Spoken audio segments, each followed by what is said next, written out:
தமிழ்நாடு ஆவலோட எதிர்பார்த்துட்டு இருந்த அந்த நாள், அடுத்த சிஎம் யாரு அப்படின்னு முடிவு பண்ண போற அந்த நாள் வேற என்ன, நாளைக்கு வரப்போற அந்த மே 4 தான். தமிழ்நாடோட அடுத்த சிஎம் யாருன்னு பார்ப்போமா? Welcome to the spectra politics. நான் உங்கள் சிலம்.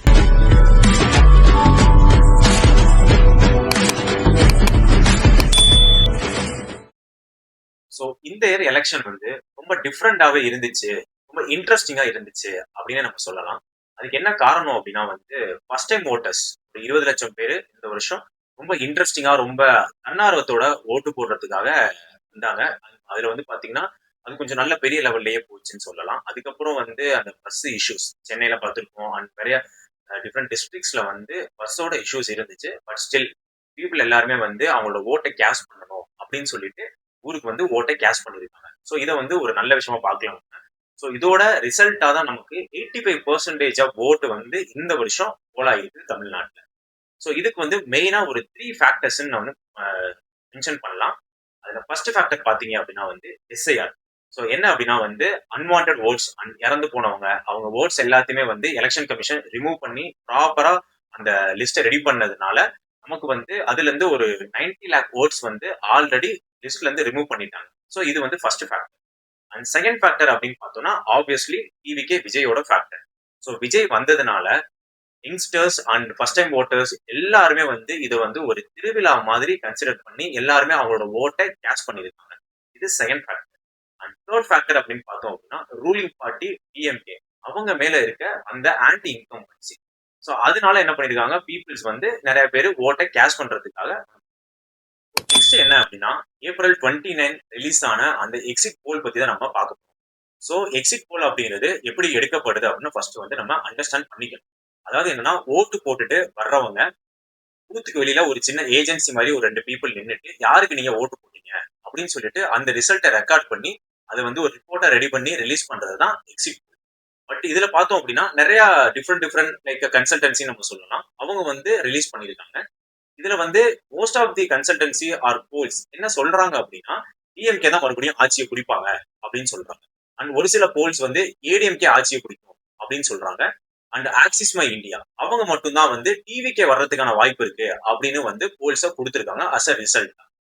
பட் இந்த எக்ஸிட் போல்ஸ்ல வந்து எனக்கு பெரிய உடன்பாடு கிடையாது. என்ன காரணம் அப்படின்னா தமிழ்நாட்டுல மொத்தம் 75,000 எலெக்ஷன் பூத் இருக்கு. ஓகேங்களா? ஒரு பூத்துல ஒரு ஆள்கிட்ட நீங்க யாருக்கு ஓட்டு போட்டீங்க அப்படின்னு கேட்டாலே 75,000 பேர்கிட்ட கேட்டுற மாதிரி தேவைப்படுது. கரெக்ட் இல்ல? பட் ஆனா இந்த ஆக்சிஸ் மை இந்தியா வந்து எத்தனை பேர்கிட்ட கேட்டிருக்காங்க அப்படின்னு பாத்தீங்கன்னா உங்களோட சாம்பிள் சைஸ் வந்து 40,000 பீப்புள். அட்லீஸ்ட் இவங்க மென்ஷன் பண்ணிருக்காங்க. பட் மிச்சம் உள்ள எந்த கன்சல்டன்சியுமே வந்து மென்ஷன் பண்ணவே இல்லை எவ்வளவு சாம்பிள் சைஸ் அப்படின்னு சொல்லிட்டு. அண்ட் இதோட இன்னொரு வேடிக்கையான விஷயம் என்ன அப்படின்னா வந்து 2019 காஞ்சிபுரம் மாவட்டம் அங்க வந்து ஒரு தொகுதியில டார்ச் லைட் வந்து போட்டி போடுது. ஓகேங்களா? சோ அதோட எக்ஸிட் போலா கேக்குறாங்க மக்கள்கிட்ட, நீங்க யாருக்கு ஓட்டு போட்டீங்க அப்படின்னு சொல்லிட்டு. சோ ஓட்டு போட்ட மக்கள் வந்து நான் டிஎம்கே போட்டேன், நான் ஏடிஎம்கே போட்டேன், நான் டார்ச் லைட் போட்டேன் அப்படின்னு பீப்புள் சொல்றாங்க. சோ எக்ஸிட் போல் வந்து டிஎம்கே ஏடிஎம்கேக்கு ஒரு நம்பர் கொடுத்துட்டு டார்ச் லைட் கொடுத்த பெர்சன்டேஜ் எவ்வளவு தெரியுமா? 8%. ஆனா இங்க வேடிக்கையான விஷயம் என்ன அப்படின்னா அந்த டார்ச் லைட் போட்டியே போடல. ஏன் அப்படின்னா அவங்களோட வேட்புமனு வந்து நிராகரிக்கப்பட்டுருச்சு. சோ அங்க வந்து போட்டியே போடாத ஒருத்தவங்களுக்கு மக்கள் நான் ஓட்டு போட்டேன் அப்படின்னு சொல்றாங்க. அதையும் வந்து ரெக்கார்ட் பண்ணி அதை வெரிஃபை பண்ணாம ஒரு ஊடகம் வந்து ரிலீஸ் பண்றாங்க. அப்படிங்கிறப்ப இது வந்து ஒரு ப்ரொபகண்டா இல்லைன்னா ஒரு நரேட்டிவ் செட்டிங்னு நம்ம சொல்லலாம். இதை வந்து நம்ம 100% நம்ப வேண்டிய அவசியமே கிடையாது. இதான் வந்து எக்ஸிட் போலோட கான்செப்ட். இன்னொன்னு என்ன அப்படின்னா தமிழ்நாட்டுல மொத்தம் இருக்க ஓட்டோட எண்ணிக்கை வந்து 5,80,00,000 ஓட்டு. அதுல பதிவான ஓட்டுன்னு பார்த்தோம் அப்படின்னா 4,88,00,000 ஓட்டு. கிட்டத்தட்ட ஒரு 85% ஆஃப் ஓட்டு வந்து ரெக்கார்ட் ஆயிருக்கு ஆர்எஸ் போல் ஆயிருக்குன்னு வச்சுக்கோங்க. இதுல ஜஸ்ட் ஒரு ரேண்டமா 5 கோடியா வச்சுக்கோங்க ஹைப்போதெட்டிக்கலா. சோ இவங்க வந்து எடுத்த சாம்பிள் சைஸ் வந்து 40,000 விச் இஸ் 0.1%. அதுலயுமே 10,000 ஓட்டு கம்மி. சோ அப்படிங்கிறப்ப நீங்க கையில 40,000 சாம்பிள்ஸை வச்சுட்டு எப்படி 5 கோடியோட அவுட்கம் ரிசல்ட்டை வந்து நம்மளால ப்ரெடிக்ட் பண்ண முடியும்? கண்டிப்பா முடியாது. தமிழ்நாடோட அடுத்த சிஎம்ஆ வர்றதுக்கு யாருக்கு அதிக வாய்ப்பு இருக்கு அப்படின்னு பாக்குறதுக்கு முன்னாடி நம்ம ஒரு 2 விஷயத்தை பத்தி நம்ம டிஸ்கஸ் பண்ணோம். ஒன்னு என்ன அப்படின்னு பாத்தீங்கன்னா நம்ம முன்னாடியே சொன்ன மாதிரி 85% ஓட்டு போலா இருக்கு. சோ அது எப்படி கேம் சேஞ்சரா இருக்கும் அப்படின்னு ஃபர்ஸ்ட் திங் நம்ம பார்க்கணும். அதோட இம்பார்ட்டன்ஸ் என்ன அப்படின்னு பார்க்கணும். அடுத்து பாத்தீங்க அப்படின்னா வந்து போஸ்டல் ஓட்ஸ். ஸோ இது ரெண்டை பத்தி தான் நம்ம டிஸ்கஸ் பண்ண போறோம். ஃபர்ஸ்ட் வந்து பாத்தீங்க அப்படின்னா 85% ஓட்டு போலான்னு பத்தி பார்ப்போம். லாஸ்ட் 2021 எலெக்ஷன்ல வந்து 73.63%, அதாவது நம்ம வந்து ஒரு 74% ஓட்டு போலா இருக்கு அப்படின்னு நம்ம சொல்லலாம். இந்த வருஷம் பாத்தீங்க அப்படின்னா இந்த 2026 எலெக்ஷன்ல வந்து கிட்டத்தட்ட ஒரு 85%, விச் இஸ் நியர்லி ஒரு 11% வந்து இன்க்ரீஸ் ஆயிருக்கு ஓட்டு அப்படின்னு நம்ம சொல்லலாம். அண்ட் லாஸ்ட் எலெக்ஷன்ல டிஎம்கே ஏடிஎம்கே இவங்க ரெண்டு பேருக்கான ஓட் டிஃபரன்ஸ் எவ்வளவுன்னு பாத்தீங்கன்னா ஜஸ்ட் 3% தான். ஸோ அதுக்கப்புறம் பார்த்தோம் அப்படின்னா பேலட் ஓட்ஸ். ஸோ அதை பத்தி நம்ம பின்னாடி பேசுவோம். ஸோ இப்போ நம்ம மைண்ட்ல வச்சுக்க வேண்டிய விஷயம் என்ன அப்படின்னா வந்து லாஸ்ட் டிஎம்கே ஏடிஎம்கே அவங்களோட ஓட் டிஃபரன்ஸ் ஜஸ்ட் 3%. அண்ட் இப்போ வந்து ஓட்டு இன்க்ரீஸ் ஆயிருக்கிறது வந்து விச் இஸ் நியர்லி ஒரு 11% ஓட்டு வந்து போலிங் இன்க்ரீஸ் ஆயிருக்கு. ஸோ இது ரெண்டுமே வந்து என்னன்னா பயங்கர ஒரு சேஞ்சஸ் கொடுக்கறதுக்கான நிறைய சான்சஸ் இருக்கு அப்படின்னு நம்ம சொல்லலாம். ஓகேங்களா? இப்போ அடுத்து வந்து பார்த்தோம் அப்படின்னா போஸ்டல் ஓட்ஸ். போஸ்டல் ஓட்ஸா அப்படின்னா என்னப்பா அப்படின்னு நிறைய பேர் கேட்பாங்க. அதாவது என்னன்னா government officers and police officers, அது போக டீச்சர்ஸ் அண்ட் நிறைய கவர்மெண்ட் எம்ப்ளாயீஸ், அதுக்கப்புறம் ஏஜ் 85 இயர்ஸ்க்கு மேல இருக்கவங்க, அப்புறம் மிலிட்டரியில ஒர்க் பண்ற பர்சனல்ஸ். ஸோ இவங்க எல்லாருமே வந்து ஓட்டை எப்படி நம்ம வந்து நம்மள மாதிரி கரெக்டா எலெக்ஷன் பூத்துக்கு போயிட்டு இவிஎம் மிஷின்ல போட மாட்டாங்க. இவங்க எல்லாமே என்ன பண்ணுவாங்க அப்படின்னா வந்து 1 days ஆர் லைக் ஒரு ஒரு குறிப்பிட்ட டைம் கொடுத்துருப்பாங்க கவர்மெண்ட்ல இருக்கு. அந்த டைம்ல அவங்களோட ஓட்டை போய் இவங்க கேஷ் பண்ணுவாங்க. ஸோ இதுதான் வந்து என்னன்னா போஸ்டல் ஓட்ஸ் அப்படின்னு சொல்லுவாங்க. ஓகேங்களா? ஸோ இந்த வருஷம் தமிழ்நாட்டில் போலா இருக்க போஸ்டல் ஓட்ஸோட எண்ணிக்கைன்னு பார்த்தோம் அப்படின்னா நியர்லி 6+ lakhs அப்படின்னு இருக்கு. ஓகேங்களா? இப்போ இதோட இம்பார்ட்டன்ஸ் என்ன அப்படின்னு நம்ம பார்ப்போம். அதாவது 2021ல டி நகர்ல டிஎம்கே தான் வந்து ஜெயிச்சாங்க. அண்ட் அதோட ஓட் டிஃபரன்ஸ் எவ்வளவு தெரியுமா? ஜஸ்ட் 137 ஓட்ஸ்ல தான் அவங்க ஜெயிச்சிருக்காங்க. அண்ட் அதே மாதிரி பார்த்தோம்னா புவனகிரி தொகுதி எடுத்துக்கிட்டோம் அப்படின்னா அங்க ஏடிஎம்கே ஜெயிச்சிருக்காங்க. அண்ட் ஏடிஎம்கே ஜெயிச்ச டிஃபரன்ஸ் நம்பர் எவ்வளவுன்னு பாத்தீங்க அப்படின்னா வந்து ஜஸ்ட் ஒரு 460 ஓட்டு டிஃபரன்ஸ்ல தான் அவங்களுமே ஜெயிச்சிருக்காங்க. அண்ட் அது போக பாத்தீங்கன்னா நம்ம கோயம்புத்தூர்ல லாஸ்ட் டைம் ஓட் எலெக்ஷன்ல கண்டெஸ்ட் பண்ண கமல்ஹாசன் அவர் வந்து தோத்தது பாத்தீங்கன்னா ஜஸ்ட் 1700 ஓட்டு டிஃபரன்ஸ்ல தான் அவர் தோத்துருக்காரு. ஸோ அப்படிங்கிறப்ப இங்க வந்து இந்த வருஷம் 100 ஓட்டு, 200 ஓட்டு, 500 ஓட்டு, 1000 ஓட்டு அப்படிங்கிறது ஒரு பெரிய கேம் சேஞ்சரா ஒரு பெரிய கேமை பிளே பண்ணும். அண்ட் பார்த்தோம் அப்படின்னா நம்ம எல்லாம் இதெல்லாம் பெருசா டிஸ்கஸ் பண்ணிட்டு இருக்கோம். ஆனா நீங்க நினைச்சு பாருங்க, இன்னைக்கு நைட்டு இந்த வேட்பாளர்கள் எல்லாருமே வந்து எவ்வளவு ஒரு டென்ஷன்ல இருப்பாங்க, எவ்வளவு அமௌண்ட் இன்வெஸ்ட் பண்ணி இதுக்கு ஸ்பெண்ட் பண்ணிருப்பாங்க இந்த எலெக்ஷன் டைம்ல, அண்ட் எவ்வளவு எஃபோர்ட்ஸ் போட்டிருப்பாங்க, எவ்வளவு பீப்புளோட எஃபோர்ட்ஸ். பட் நாளைக்கு end of the day result வரும்போது நீங்க 100 ஓட்டுல தோத்துட்டீங்க அப்படின்னு சொன்னா அவரோட மனநிலை எப்படி இருக்கும்னு நினைச்சு பாருங்க. 100 ஓட்டுல தோத்துட்டாங்க. ஷட், 100 ஓட்டுங்கிறது ஜஸ்ட் ஒரே ஒரு அபார்ட்மெண்ட் இல்ல அப்படின்னா ஒரே ஒரு ஏரியா, ஒரு ஸ்ட்ரீட், அதுல இருக்கக்கூடிய ஓட்டு நம்பர்ஸ் தான் ஒரு 100 ஓட்டு அப்படின்னு. ஸோ இந்த வருஷம் 100 ஓட்டு 200 ஓட்டுங்கிற அதோட இம்பாக்ட்ங்கிறது வந்து ரொம்ப குரூஷியல் ரோலா பிளே பண்ணும் அப்படின்னு நம்ம இந்த வருஷம் சொல்லலாம். இப்ப அதெல்லாம் ஓகேப்பா, யார் ஜெயிப்பா அதை சொல்லு அப்படின்னு கேட்குறீங்களா? ஸோ நம்ம இதை பாக்குறதுக்கு முன்னாடி என்ன அப்படின்னா வந்து திமுக அதிமுக இவங்க ரெண்டு பேருமே வந்து கிட்டத்தட்ட ஒரு 50 வருஷத்துக்கு மேல பழமையான கட்சிகள். இவங்க ரெண்டு பேருமே பாத்தீங்க அப்படின்னா ஒரு சாலிடான vote bank which is nearly 30% holding by DMK and 30% holding by ADMK அப்படின்னு நம்ம சொல்லலாம். அண்ட் புதுசா வந்து இப்ப விஜய் பாத்தீங்கன்னா வந்து அனாலிசிஸ் எல்லாம் என்ன சொல்றாங்க அப்படின்னா வந்து கிட்டத்தட்ட ஒரு 15% ஓட் ஷேர் அச்சீவ் பண்றதுக்கான நிறைய சான்சஸ் இருக்கு அப்படின்னு சொல்றாங்க. மோஸ்ட்லி பார்த்தோம் அப்படின்னா நம்ம எடுத்த சர்வே பார்த்தோம் அப்படின்னா வந்து என்ன அப்படின்னா வந்து டிஎம்கேவோட கோட்டை சென்னை அப்படின்னு சொல்லுவாங்க. ஆனா இந்த தடவை அதுல பெரிய ஓட்டைய விஜய் போட்டிருக்காரு அப்படின்னு தான் நமக்கு வரக்கூடிய செய்திகள் சொல்லுது. அதே மாதிரி பார்த்தோம் அப்படின்னா கொங்கு சைடு அது வந்து பார்த்தோம்னா அதிமுகவோட கோட்டை அப்படின்னு ஒரு பேச்சு இருக்கும். ஆனா இந்த வருஷம் என்ன அப்படின்னா வந்து லக்கிலி அவங்களுக்கு அதுல ஓரளவு ஓட் ஷேரை அவங்க வந்து அப்படியே எடுத்துட்டாங்க ஏடிஎம்கே. அது பெருசா டிவிகேக்கு போகல. கரூர் மட்டும் அவங்களுக்கு மிஸ் ஆகிறதுக்கான வாய்ப்புகள் நிறையவே இருக்குது. அண்ட் இப்ப யார் வருவா அதுதானே வெயிட் பண்ணிட்டு இருக்கீங்க. டிஎம்கே இல்ல அப்படின்னா ஏடிஎம்கே, இவங்க ரெண்டு பேரும் தான் வந்து most of the option probability இருக்குது.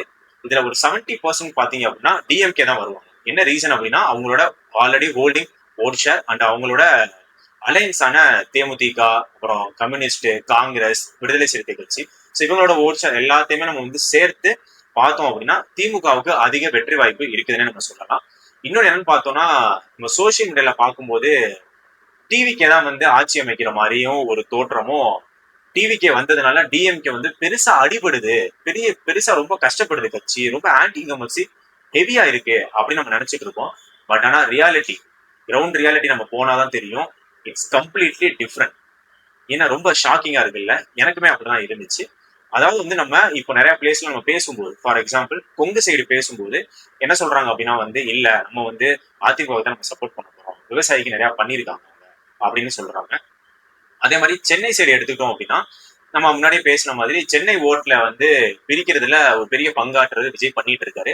ஸோ அதனால அந்த ஓட்டை வந்து ஹோல்டு பண்ணணும்னு விஜய்க்கு வந்து நிறைய இடையூறுகள் கொடுத்தாங்க, அதை நம்மளே பார்த்தோம். அதுக்கப்புறம் பாத்தீங்க அப்படின்னா டெல்டா சைடு இந்த Thanjavur, Pudukkottai, Tiruchi, central areas, so இது ஃபுல்லாவே வந்துட்டீங்க அப்படின்னா அங்க வந்து நிறைய ஃபேக்டர்ஸ் இருக்கு. அதாவது என்ன அப்படின்னா கேண்டிடேட்டை பார்த்து தான் அவங்க ஆக்சுவலி ஓட்டே கேஷ் பண்றாங்க. அவர் டிஎம்கேவா இருக்கட்டும், ஏடிஎம்கேவா இருக்கட்டும், பட் அவங்க வந்து என்ன கேஸ்ட், அந்த ஏரியால எந்த கேஸ்ட் மெஜாரிட்டியா இருக்கு அப்படிங்கிறது அந்த செட் ஆஃப் பீப்புளுக்கு ஒரு அப்ரண்ட் கை ஓங்கியே இருக்கு அப்படின்னு நம்ம சொல்லலாம்.